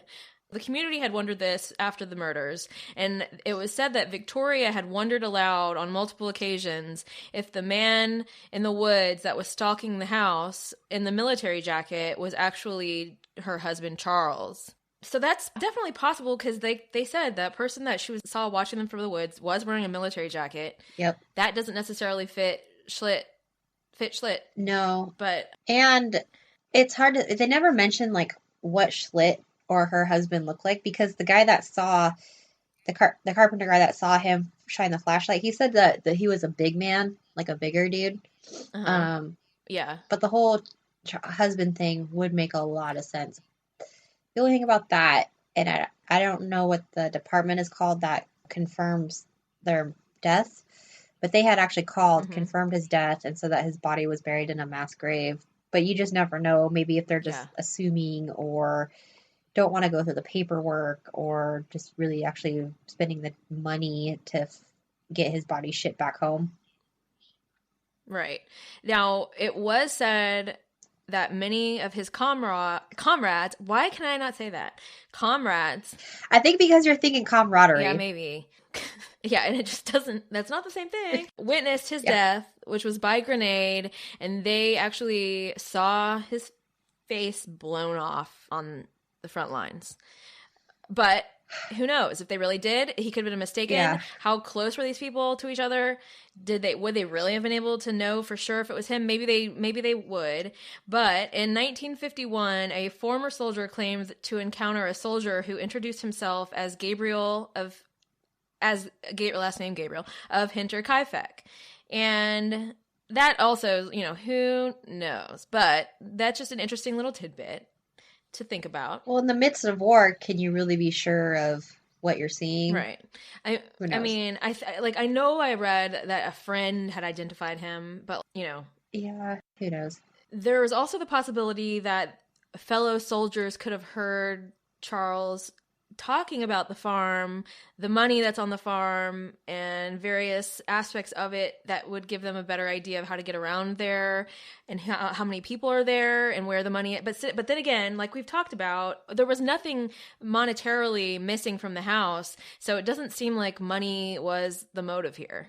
It definitely seems like there was some other more personal or a motive that maybe we just don't see. I don't see someone looking just to, even if you were to kill someone to rob them, would you kill them in such a brutal manner, like such a rageful manner that it's overkill? Yeah, I mean, it seems way too passionate to be chalked up to some random robbery type of thing. Yeah. There's also a man named Joseph Bartle, who he escaped from an asylum 70 miles from Hinterkaifeck. He was never found, though, and it was rumored that he joined the French Foreign Legion. Years later, a man claimed that at a bar, this man, Joseph Bartle, confessed to him that he had committed the murders, but there was no evidence against him. I feel like there's just these, I don't know why, but it seems like in every case of murders that ever existed, there's random people at bars claiming to have committed them all over the world. It's like, how many times have I heard that? There were these two brothers named Carl and Anton Bickler who had both been employed at Hinterkaifeck at one time or another. Typically, it was during harvest season, and whenever they weren't employed at the farm, they were petty criminals who just robbed people here and there to get by, which was also just very common, period. Yeah. A neighboring farmer said that he ran into both of these brothers who had been feasting on hearty snacks sometime around when these murders were committed. Which would be weird, right? At this time, especially for just two common people, because it's a very poor economy at this time. I think it was dried fruits and some meats. And when they were questioned, they vehemently denied their involvement in the murders, though they admitted that they had been committing a number of thefts in the area, and that is how they had the money to purchase this food, which does make sense. Okay. Both of these brothers were big time unpopular in the community, so you can see how anytime something goes wrong, people can jump to the conclusion that they did this. But they were both able to provide verified alibis that they were at a bar, which was confirmed by a waitress. And I guess those bars were just open 24/7 because this was like 7 a.m. or 5 a.m. And you got to get your drink on. Yeah. Jacob and Anton Gabriel, they were Charles's brothers, and they were arrested on suspicion of committing these murders after they quarreled with a maid who said that they admitted to her that they committed these crimes. Now, on one hand, this maid seems like maybe she was just being vindictive. Yeah. Got in a fight with them and was like, they did it. But it's possible that they did admit that to her, and she was like, I'm going to tell now. So who knows? But they later were released after they proved that they purchased Hinterkaifeck after the fact with their own savings, because they will end up having purchased it. Yeah. So whether or not you would go through with brutally butchering a family in order to get them off of a farm so that you could buy it, it's possible. It's definitely possible. It doesn't fix everything for you. You still have to pay for the farm and everything. But then again, maybe they paid for it just so that appearances would make it look like they did that. And then later on, we'll see that they kind of did have a dispute with the surviving members of the other family, with the Grubers. The surviving Grubers. And so who knows? It might have been a ploy. We'll see. And then there was Adolf and Anton Gump. They were vets of World War I who had joined one of the many paramilitary organizations. They had assassinated a politician and killed 9 peasants in 1921. Their sister claimed on her deathbed that she had both of them confess to her that they had committed the murders, which is definitely possible. I mean, it's out of the realm of possibility. Look at their killing 9 peasants. Just probably innocent peasants to, maybe. Yeah. Because what would a peasant have to offer? Right. Yeah. Someone? So, like, what was the motive other than just killing them? And I'm assuming they are ex-military, and so they would have an army jacket. The murders themselves, it seems like it would be a 2-person right. It would definitely be crime easier because way. It would. I mean, 2 people could definitely take care of it. And I hate saying this, a lot easier than 1 person, but it just seems like a lot for a singular person. Yeah, I mean, things would have to go pretty perfect for you in order for you to be able to murder, 5 adults. Yeah, and without seemingly getting any injuries yourself, because the only really blood that they found, well, I guess you wouldn't be able to tell that, but maybe you would whenever they were walking through the house, and all it was small drips from probably the implement that he used, so it wasn't so I mean, likely they didn't fight back. So I mean, who knows, maybe there was 2 people. I mean, it seems like on one hand it would be a lot easier to carry this stuff out, but on the other hand, concealing 2 people would be more difficult. But at the same time, I don't really know. I don't know if Andreas was really that concerned with figuring out who was in his home. Something is off about that to me, but we'll continue on. So maybe he was housing them, and that's a totally different theory. Maybe he was housing them and he knew of their past and they were paying him or something, and that's why he didn't say anything and why he didn't want the authorities at his home, because he didn't want to be housing criminals. I don't know. Well, and that could maybe explain why Victoria maybe they were rapey creeps. And she was like, I gotta get out of this. And then, or maybe they tried to do something and Andreas caught him and threatened them and they were furious by that. Yeah. That is definitely a possibility. There's another set of brothers, Joseph and Andreas Thaler, that had on previous Everybody occasions, has the same name. There's like I know 5 names to choose from for each gender. Well, I'm not mad. I'm not mad about it. But according to a former maid at Hinterkaifeck, she had been propositioned by Joseph on a number of occasions where he was just relentlessly trying to get her to have sex with him.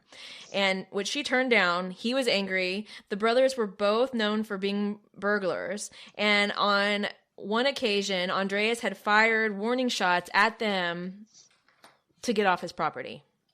So that could definitely give them some incentive to hate these people. Or also, what if they lived there? Maybe they lived there. Maybe he was I am so befuddled by this whole thing. Okay. There was also Ludwig and Paul Blunder, who were 2 robbers that had raided a property 30 miles from Hinterkaifeck, close to the time of the murders. They had hit the farmer on the head with a blunt object and robbed him. Though nothing could be found to link these guys to Hinterkaifeck murders. And, hitting a guy on the head to knock him out so that you can rob him is one thing, but slaying 6 people, including a 2-year-old, is a whole other story. Plus, like we've said a million times, what if you're telling me this is just a random robber that has no ties to the family? Why didn't he take all the money, everything lying around? Exactly. It just doesn't make sense. You would have at least taken some, you would have grabbed some of it, because no matter what, even if you're just there to shack up in the house for a couple days before you move on, you're pretty poor and you need some money to help you get on and survive throughout the next few weeks. Yeah. So it just does not make sense that these murders were committed for some sort of robbery. Like we said, Victoria's purse was the only thing in the house that first of all, her room itself was the only place in the entire house where it looked like it had been quote unquote ransacked. Like somebody had been searching through her bed, her papers and dumped her purse out and took the contents of her purse. Whatever that means, whatever that was, I don't know. I just don't know. Because even if it was the deed and you had it there, would it really make any difference if the whole town knows what's going on? You know, you're not going to be able to take a deed. The family's been murdered. You're like, I just happened upon this deed. They gave it to me before they died. You know, it's not going to happen that way. No. So I don't know what in the world could have been in there unless there was something going on that we don't know about, that the family was keeping from everybody. And whoever knows about it that survived is also keeping that secret and has kept it and is till their death. I'm like, what could it have been? What kind of could Andreas have been trying to arrange some sort of marriage for his daughter? Or I just don't even know. Like, what would she have been? Like, she could have had some sort of weird secret agreement that we just don't know about in her purse, some sort of contract, because it's not, I just think it can't be the deed. That just doesn't sound right. So well, and then she had 700 marks on her to donate to the church. Yeah. Or she did yeah, which is kind of strange. That's a lot of money back then, especially for the times. Right. Yeah, I mean, and why would she have donated that much money to the church for them to donate for missionaries? Why would she have done that so close to these murders if she wasn't? I don't know. What if she was hiding some secret lover in the barn and it was something with her, because I'm like, I know it now, but she was killed in the least savage way. She was choked to death, and then after the fact was like hit on the head with a blunt object, or maybe she was hit and then choked to death, but she wasn't slashed up like everybody else was. So and choking, as we know, is a very intimate way to kill someone. Right. Very personal. So maybe there was a secret. I don't know, because then why was she running off crying in the woods? Yeah. So panicked. She was so panicked. Anyway, in the following Saturday after their murders, the entire family and the maid were buried, minus their heads, and that was it for them. In July, a dispute over the property erupted between the surviving members of the Gruber family, which I believe was maybe an aunt of Victoria, and I think maybe she had a surviving child, like a daughter or son from her previous marriage. So between them and the Gabriels, which were Victoria's ex-husband's family, her brothers and parents, or his brothers and parents, over the ownership of the farm, because even though the Gabriels had purchased it, the Grubers were saying that the ownership of the property should be based off of the order in which the family died.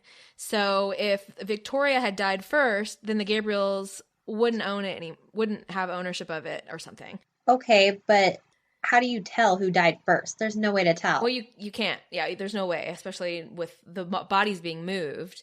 So what happened is that they ended up settling out of court, and the Gabriels took ownership of the farmstead with a payment to the surviving members of the Gruber family. Yeah. Carl Gabriel, that's Charles's brother, he ended up demolishing the farmstead 1 year later, and it was then that the murder weapon was found in a false floor near the fireplace. It was caked in blood, alongside a bloody penknife and a metal hoop. These were all confirmed by neighbors to be Andreas's, so the murderer used the family's own implements to murder them. Right. They didn't bring anything outside. I'm like, Andreas could not have murdered himself, though. I'm like, did Andreas just murder this whole family and then murder himself? But no. Especially in that manner. Right. You're not going to be able to bludgeon yourself to death. I'm sorry. Him and Victoria, there was something, obviously, that they were not sharing with the neighbors that they encountered or the people in town that they talked to. There was something, they were leaving something out. You know, there's got to be some sort of something that would have been a red flag for the rest of this stuff. But it's just, they were being elusive, and so we don't really know, on top of the whole Schlitt moving the bodies and whatnot. So in 1926, a fire broke out at Schlitt's property, and it destroyed most of the documents that belonged to him, which may or may not be coincidental and or benefiting him and avoiding getting in trouble with the authorities or not. Because I don't know what he could have had In 1931, the police reviewed the case again, and they requested that Schlitt and a few other witnesses come and give testimony once again. There was a policeman who joined the case in 1931 who stated that Andreas had asked Schlitt for a gun 8 days prior to the murder, that Schlitt told him that his gun was not in working order and that he should go to the police instead of trying to take care of this himself. He said that Andreas refused and said that he was not going to have any police in his home and that he would finish it himself, which... This is why it's so weird. Like, what were you hiding in there? I think he knew who those people were in his house. Yeah, I really do. I kind of think so too. I also have to say that most of this stuff that we're hearing right here is being told to the police by Schlitt, so who knows if it's even true. That may not even be true at all, you know? Yeah. It could be that 8 days before the murders broke out, Andreas confronted Schlitt about living in his attic for, 5 days. We have no idea because we're just, get out. because we're just taking this man who we already know just muddled up the crime scene completely and made it so that we couldn't figure out when these people died exactly, how exactly they died, in what order they died. And now he's the one that's giving all of this pertinent information to the police. I find that to be pretty suspicious. So... like Shai said, shortly before the murders, Victoria had donated 700 marks to the church for the missionaries. To me, that means that just makes it seem... I mean, maybe that's just a coincidence, but it just makes it seem like... I'm like, was she trying to get rid of her money for something? For a reason? I don't know. It's very, very suspicious. I definitely think her and her father there was something more going on that we just don't know. Yeah. I've said it 7 times. Maybe it was to spite her father or something, or spite someone because they wanted to marry her because she had money. Yeah. And she was like, well, I don't got any anymore. See, I just find, I'm like, I'm thinking, okay, so maybe your dad was going to marry her off to somebody. But then I'm thinking, okay, but he also said himself that she would never need a man while he was alive because he was all she would need. So if that's the case, unless he was just expecting to die soon, why would he be doing that? You know? Old.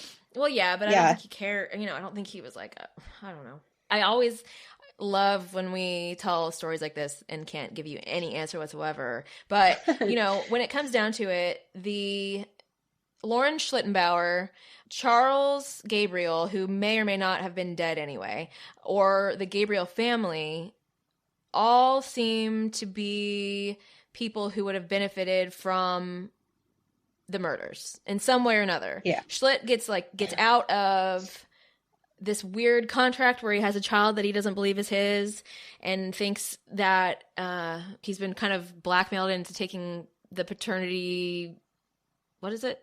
Just taking ownership. Paternity test? Well, he didn't take a paternity test, but claiming paternity of the child. Yeah. He also took ownership of the livestock after the murders because there was going to be no one there to take them. And so he did get, that was probably worth a decent amount. Yeah. Maybe helps his farm be a little more self-sufficient. If Charles Gabriel was alive, he would obviously be angry. I know that he hated Andreas at least tremendously. Right. And he would benefit from them being dead, I guess. I mean, his family did end up, unless they just hid him, and because he can't just live there. He's supposed to be dead, and they all were murdered. So I highly doubt it was really him. But maybe it was, or his brothers. Maybe he was like AWOL, and they were hiding him there, and that's why he didn't want the authorities there. But I just don't think Andres would have even done that because he didn't even like him. I know. He hated him. Andres didn't really seem to like anyone. Right. Honestly. So it's a brutal story any way you look at it. We got a creepy piece of trash molesty father. We've got a kind of cold family that perhaps starved some of their children to death. Perhaps, or maybe Schlitz is just trying to dirty up their name in order to make himself look better or whatever. And then we have the absolute horrific murder of an entire family, and they're made in the most brutal possible way. So Iva, this might be my new least favorite way to die, is getting hacked up with a mattock. Yeah. Yeah. The state was actually burned down too shortly after this all went down. So there's not even like standing foundation remains or anything. It just... Oh, and actually, we had a listener that sent us an email about this because she, I believe, lives there. Whoa. And so she sent us pictures, which I'll have to put up. I'll have to tell her and then put them up. But she said that they're pretty much the same as every other picture that gets taken at the spot now because there's not a lot of stuff to really even take pictures of. So nothing's too unique. But anyway, so that's Hinterkaifeck. That's our axe murder of the month of October. And next up is serial killer. Hopefully that gave you guys some creeps. I know it did me. I think anyone imagining being bludgeoned to death with a pickaxe type of implement is pretty terrifying. Yeah. Okay, guys, so I feel like I just told you all the updatey things on the creeping up, but I'll do it one more time because maybe you don't want to listen to it, even though so far our new creeping up episode has more listens than our last Skinwalker episode, which I'm like a little heartbroken by that, everybody. Like that was a near and dear to my heart 3-parter that I thought we would all enjoy to the finish. But anyway, maybe more people just maybe they're just getting to it. Maybe they're catching up because hopefully. Yeah, there's a lot to listen to out there. But hopefully you keep on listening to us. So we are still accepting your stories. I've gotten some very good ones. So there's going to be some contenders in there for the gift. Ooh. Sweet, sweet ass gift is coming your way. Sweaty gift. Your sweaty gift. But yeah, so give me your stories of all different varieties and we will read them on our show that we're going to record, not this week, but the following week. We need your stories by October 28th.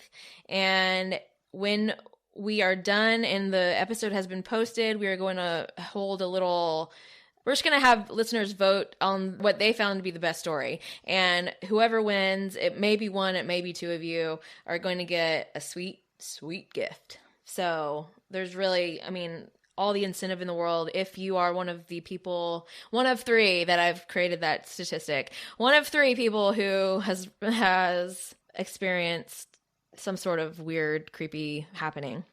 And what else? That's it. Go join the Facebook page. Creep It Real podcast hangout. Creep It Real podcast hangout if you want to, interact a little bit more.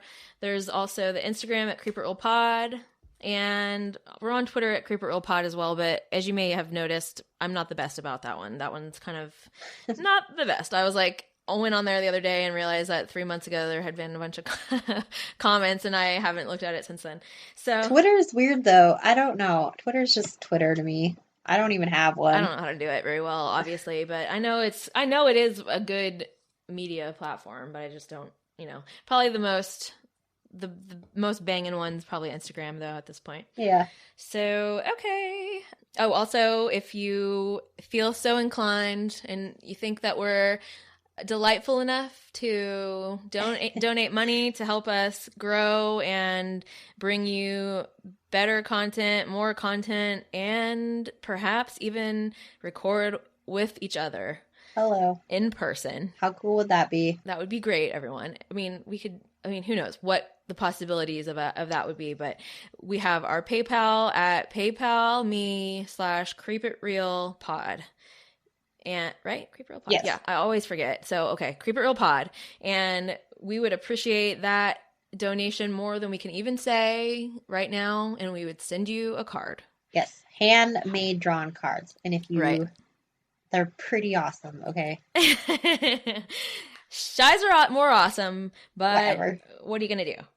So they're pretty sweet, and everybody gets one, and if you donate. So at this point, in a few weeks, we are really going to stop playing our creeping up episodes on our regular feed, and they're going to be switched over to Patreon, but we're going to have a couple more weeks of those to go before that happens. So we're just giving you a little sneak peek of what one membership level of Patreon is going to bring you, which is extra episodes. So anyway, thanks for listening. Y'all are great. I'm like, I keep doing that noise. Okay. Yeah, we love you. Keep on creeping, everybody.